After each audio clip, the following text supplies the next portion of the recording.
All right, what's up, guys? It's your boy Anye Elite. Welcome back here to the commentary on Icon City News. Today, I am joined by a special guest, Michael Henderson from Black and Gay Travel.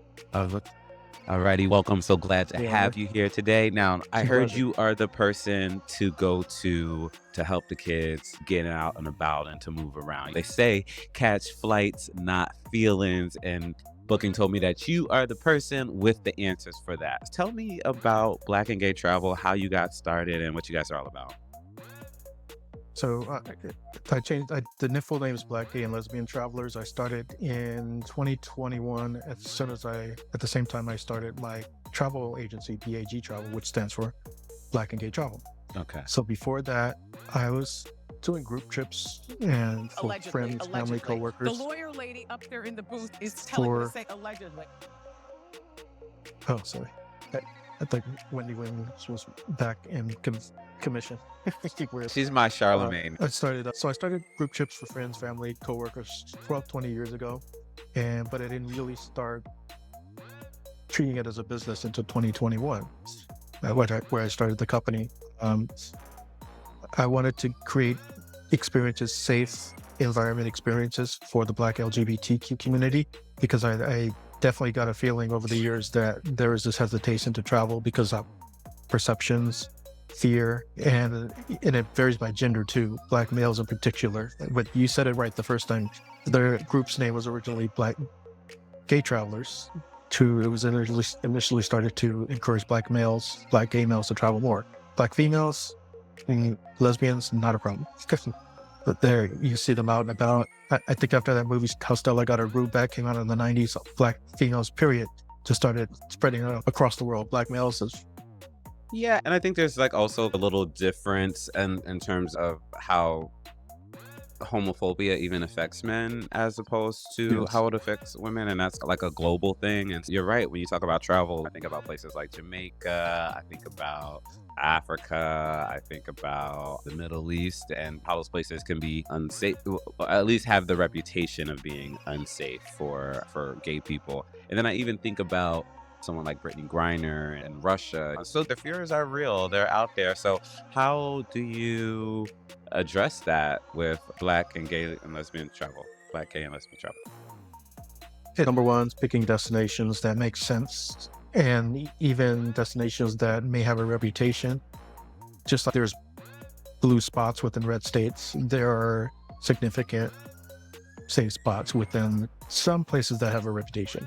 There are some places, you mentioned a few countries that have an overarching reputation where it's considered worth it, as opposed to safer, more enjoyable alternatives. Those are calculations I do, but in the end, it's all about having fun, meeting new people in a group environment, safety, and personal growth.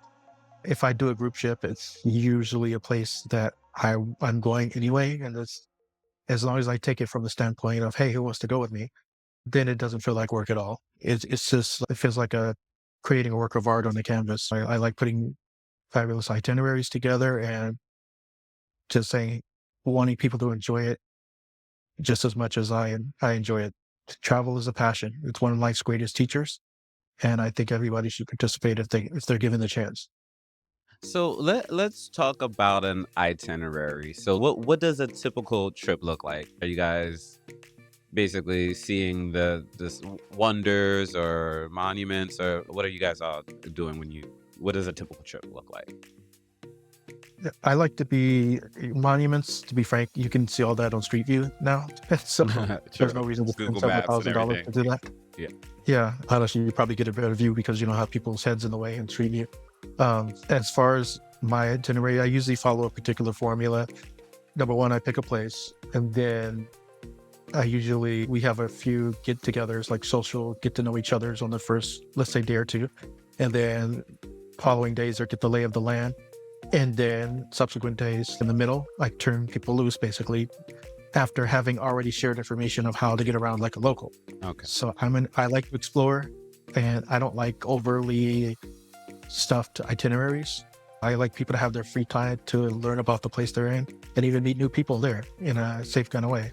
Let it So I breathe. think, yeah, honestly, people will remember more about a trip from the people they met and learning about people's lifestyles than the hotel they stayed in, or even flying first class, unless that's their very first chance flying first class. But honestly, those are things that they'll carry with them for the rest of their lives. So I try to tap into that, the people part of the tours. And part of my background is urban planning. So I also like to squeeze in that city tour, how cities function, why they Yeah. function, or why they don't function properly for the people that live there. Talk So about it. I like to go deeper when I travel, not just monuments. Nothing wrong with that, but street food. There's the food, there's the people. So I know one of the places that I think you go frequently, right? Is Puerto Vallarta. And so, Correct. That was yeah. so I want to give a shout out to an organization that we both participate in called Brothers of the Desert. They're a Black immigrants organization in Palm Springs, and basically Puerto Vallarta. I don't know if we might need to consider incorporating down there as well. But so it's black, gay and lesbian, but is like everyone kind of welcome? Do you have to be single, or couples welcome? And what about people who are not LGBT? There's a balancing act. So it's open to allies, friends, family, but you have to be directly associated with someone who is part of the Black LGBT community. It may sound exclusive at first, but at the same time, there's only so many spaces left on those trips. So like I typically don't go more than 20, Okay. sometimes 30 people on a particular trip. If you have it full of people who aren't necessarily part of the Black LGBTQ community, and it takes away the purpose of the group. It's not to be discriminating or anything, but if you are directly related or directly associated with the member of the Black LGBT community who's in the group, then you're more than welcome to be part of the group. And I keep in mind making sure that the core audience, the core membership, definitely has spots on particular trips. Okay. And outside of the cost of the trips, is there any kind of membership fee or dues or anything like that? Not at this time, Okay. but there's a plan to move towards that in the future. I just actually signed on with the Nas.io platform. So there will be that opportunity coming up pretty soon to start monetizing the group, Okay. but also in exchange providing value with free travel guides, discounts on trips, opportunities to participate in contests, and a referral program as well. You bring a person, like I mentioned, bringing other people. You can actually create a situation where you can lessen the cost of your trip, or in the case of somewhere where lower cost trips, even travel for free if you invite a certain number of people. So Mm. all that will be done after the monetization part starts. And let's say before January 1st. But right now we're on Facebook and our website, bgltravelers.com. Okay. You actually stole my next question. My question was going to be, where do people go to sign up? So there's the Facebook group, and I know a lot of people are afraid of Facebook. So you said there's also a website. Can you give me the website again? So bgltravelers.com. That's our main home. That's where our trips are listed. That's where information is to actually join our travel team too. If you were interested in, as I call it, turning fun into a fortune, going into the travel industry, owning a travel agency yourself, owning a travel agency franchise, helping other business owners also achieve that same opportunity. It's all on the website. So I don't want to just be the only one. Okay. I can share around what I do. I can just teach people how to do it. Okay, we'll follow up, because I know a lot of our listeners are entrepreneurial, and so what's the startup like cost for starting your own agency?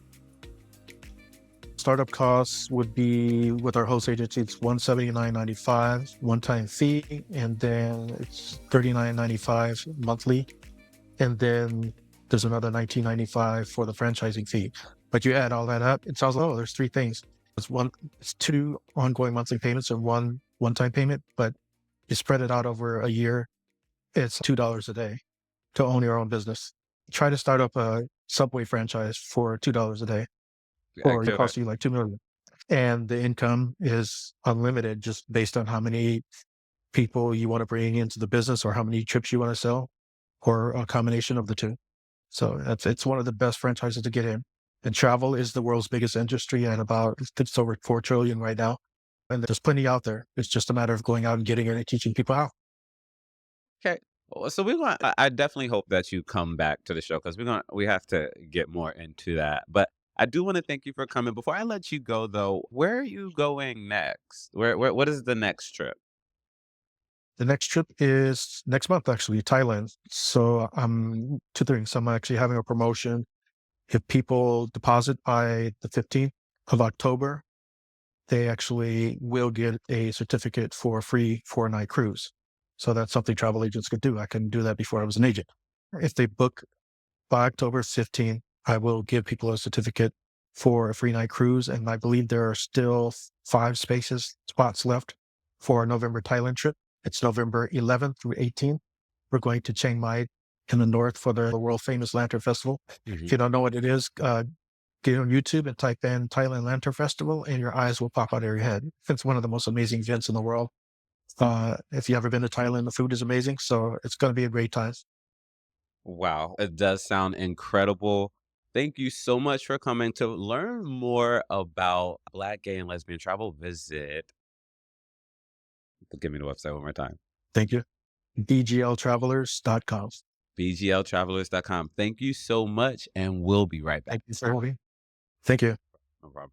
Okay, awesome. So I think that came out well, and And yeah, then this we the did about sound the same amount of time.